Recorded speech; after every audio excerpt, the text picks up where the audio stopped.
What's going on, everybody? It's AG here. I know we usually talk sports here. It's been a little bit since we talked any movies. And originally, when I started this channel, it was kind of to talk about movies, sports, and gaming, but sports kind of took off.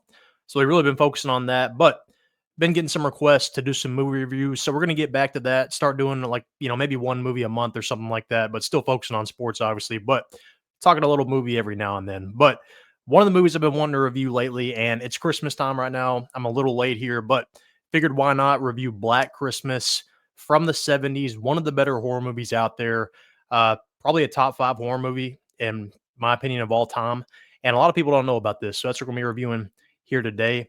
Let me know your thoughts on Black Christmas down in the comment section while we're talking about it, though. And let me know if you want to see more movie reviews. But first off, what is Black Christmas? Before we get into it, talking about the review, actually, let me set the stage here for it. Black Christmas from the 70s, one of the original horror movies out there, but it is set during the Christmas time.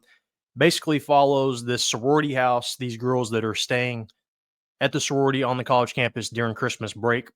They start getting some disturbing phone calls from this guy that you can see here, and they're trying to figure out number one, who's calling them. Number two, one of the girls go missing, and basically they're trying to figure out if these two things are tied together. But let's go ahead and get into it, shall we? So, Black Christmas, if you don't know, it's directed by Bob Clark. Okay, you don't recognize that name, but if you looked at his filmography, you're probably going to recognize some of the movies he's directed. One of them is A Christmas Story. Okay, really complete 180 from Black Christmas, A Christmas Story to Black Christmas. But apparently, he's good at making Christmas movies. Now, this one is much darker than A Christmas Story, completely different. Black Christmas, nowhere near A Christmas Story, but Bob Clark, apparently a good horror movie director and good Christmas movie director. Now, it does star some people. You might not recognize their names as well, but you wouldn't recognize their face. Margot Kidder, you may recognize her as Lois Lane from the Christopher Reeve Superman film. She is in this movie, as well as Olivia Hussey, which played in Romeo and Juliet. Now, this movie was the inspiration for Halloween. That's not really necessarily a confirmation, but there has been some rumors there that John Carpenter, took a lot of inspiration from Black Christmas and used that in Halloween, and this kind of Billy kind of inspired uh, Michael Myers. So Black Christmas, like I said, starts with basically a phone call. So this girl gets this disturbing phone call in the sorority house, and this is one of the more disturbing horror movies that I've seen in terms of not too much graphic wise, but what this guy says on the phone is pretty disturbing. Some of the stuff he says pretty nasty and really gets under your skin if you're watching this alone at night. Watching a horror movie alone at night in the dark.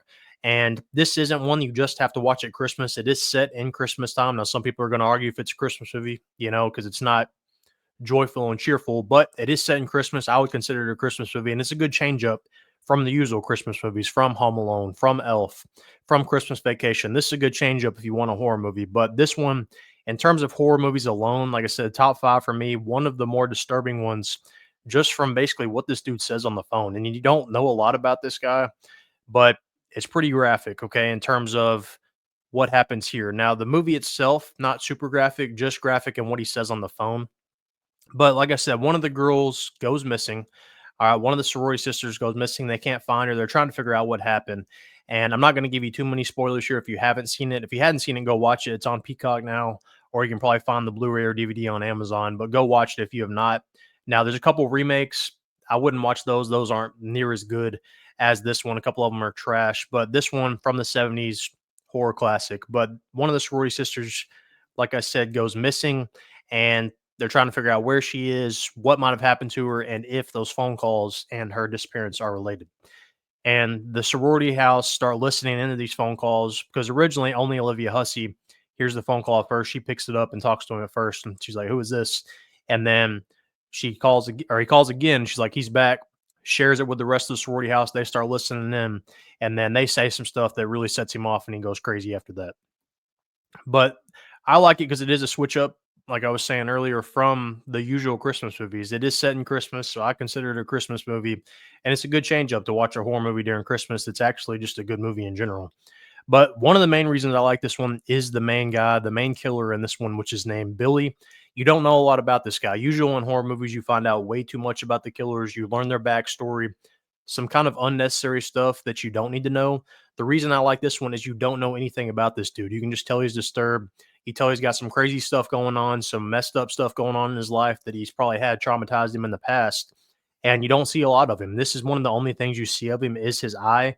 And he's constantly saying stuff on the phone, talking stuff that makes you realize maybe what did happen to this dude in his past life, but some messed up stuff for sure. But I like that you don't know a lot about the main character and Billy. Now, they did make It's Me, Billy. These are some spinoffs. I haven't watched those, but if you've watched them, let me know your thoughts down in the comments on those. But I haven't watched them, but I've heard they're pretty good. But Black Christmas, in my opinion, like I said, top 5 horror movie of all time. One of the better Christmas movies out there. Now, it's not as cheerful as the other Christmas movies, so I'm not going to rank it way up there Christmas movie wise. But you can watch it at Christmas. You can watch it at any time of the year because it's just a good movie in general, regardless of Christmas. But overall, though, I would give this movie probably a 10 out of 10. This is one of the better horror movies out there, one of my favorites. But what did you think of Black Christmas? Let me know down in the comment section. Make sure to like this video and subscribe.